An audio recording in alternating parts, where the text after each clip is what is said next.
معزز سامعین، کیا آپ جانتے ہیں کہ نبی کریم صلی اللہ علیہ وسلم کے ایک صحابی جو اسلامی سلطنت کے ایک بڑے حصے کے گورنر تھے، دنیا کی دولت اور اقتدار کے باوجود اتنی سادگی کی زندگی گزار رہے تھے کہ ان کے گھر میں ایک پیالے اور سوکھی روٹی کے سوا کچھ نہیں تھا۔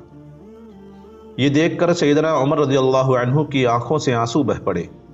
اس صحابی رسول صلی اللہ علیہ وسلم کا حیران کن واقعہ جاننے کے لیے ویڈیو کو آخر تک دیکھیں، کیونکہ یہ آپ کے دل کو بھی چھوئے گا اور آپ کو صحابہ کرام کی سادگی اور قربانیوں سے بھی آگاہ کرے گا۔ سیدنا ابو عبیدہ ابن الجراح رضی اللہ تعالی عنہ کا شمار بلند پایا، جلیل القدر اور اعلیٰ مقام صحابہ کرام میں ہوتا ہے۔ آپ کا پورا نام عامر ابن عبداللہ ابن جراح تھا۔ آپ کا تعلق مکہ سے تھا اور آپ قریشی تھے۔ نبی اکرم صلی اللہ علیہ وسلم نے آپ ہی کو امین الامہ کا لقب دیا۔ سیدنا انس رضی اللہ تعالی عنہ کا ارشاد ہے کہ آپ صلی اللہ علیہ وسلم نے فرمایا، ہر امت کا ایک امین ہوتا ہے، میری امت کے امین سیدنا ابو عبیدہ ابن الجراح ہیں۔ ابو عبیدہ ابن الجراح رضی اللہ تعالی عنہ رسول اکرم صلی اللہ علیہ وسلم کے ساتھ ہر غزوے میں پیش تھے اور کئی جنگی کارروائیوں کے سپہ سالار بھی رہے۔ سیدنا عمر رضی اللہ تعالی عنہ کے زمانے میں سیدنا ابو عبیدہ ابن الجراح کو شام کا گورنر بنایا گیا۔ ملک شام کا بیشتر حصہ آپ نے ہی فتح کیا تھا۔ اس وقت شام ایک بہت وسیع و عریض مملکت پر مشتمل تھا۔ آج اس شام کے علاقے میں 4 ممالک یعنی شام، فلسطین، اردن اور لبنان ہیں، جو اسلامی ریاست کا ایک صوبہ تھا۔ شام کی زمین بہت زرخیز تھی، مال و دولت کی کثرت تھی۔ سیدنا عمر رضی اللہ تعالی عنہ مدینہ منورہ میں بیٹھ کر سارے عالم اسلام کی کمان کر رہے تھے۔ ایک مرتبہ سیدنا عمر رضی اللہ تعالی عنہ شام کے دورے پر تشریف لائے۔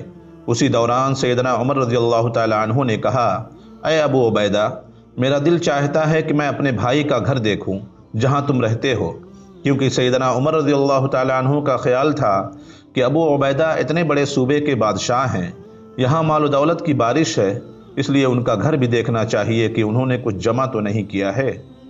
سیدنا ابو عبیدہ ابن الجراح رضی اللہ تعالیٰ عنہ نے جواب دیا، اے امیر المؤمنین، آپ میرے گھر کو دیکھ کر کیا کریں گے، کیونکہ وہاں آپ کو آنکھیں بھگونے کے سوا کچھ حاصل نہیں ہوگا۔ لہذا حضرت عمر فاروق رضی اللہ تعالیٰ عنہ نے فرمایا، میں دیکھنا چاہتا ہوں۔ چنانچہ ابو عبیدہ ابن الجراح امیر المؤمنین کو لے کر چلے۔ چلتے چلتے شہر کی آبادی پیچھے رہ گئی تو حضرت عمر رضی اللہ تعالیٰ عنہ نے پوچھا، کہاں جا رہے ہو؟ سیدنا ابو عبیدہ ابن الجراح رضی اللہ تعالیٰ عنہ نے جواب دیا، بس اب قریب ہے۔ چنانچہ پورا دمشق شہر جو دنیا کے رنگا رنگ مال و اسباب سے جگمگا رہا تھا گزر گیا، تو آخر میں جا کر کھجور کے پتوں سے بنا ہوا ایک جھوپڑا دکھا اور فرمایا، اے امیر المؤمنین، میں یہاں رہتا ہوں۔ جب سیدنا عمر رضی اللہ تعالی عنہ اندر داخل ہوئے تو چاروں طرف نظریں گھما کر دیکھی تو وہاں سوائے مصلے کے کوئی چیز نظر نہ آئی۔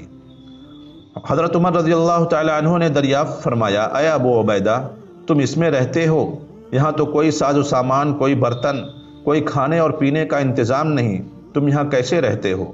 انہوں نے جواب دیا، امیر المؤمنین، الحمدللہ میری ضرورت کے سارے سامان میسر ہیں۔ یہ مصلی ہے، اس پر نماز پڑھتا ہوں اور رات کو اسی پر سو جاتا ہوں۔ پھر اپنا ہاتھ اوپر چھپر کی طرف بڑھایا اور وہاں سے ایک پیالہ نکال کر دکھایا، امیر المؤمنین، یہ برتن ہے۔ سیدنا عمر رضی اللہ تعالی عنہ نے جب اس برتن کو دیکھا تو اس میں پانی بھرا ہوا تھا اور سوکھی روٹی کے ٹکڑے بھیگے ہوئے تھے۔ پھر سیدنا ابو عبیدہ ابن الجراح رضی اللہ تعالی عنہ نے اس برتن کو رکھ دیا اور کہا، امیر المؤمنین، میں دن رات تو حکومت کے فرائض سر انجام دیتا ہوں، کھانے وغیرہ کے انتظام کی فرصت نہیں ہوتی۔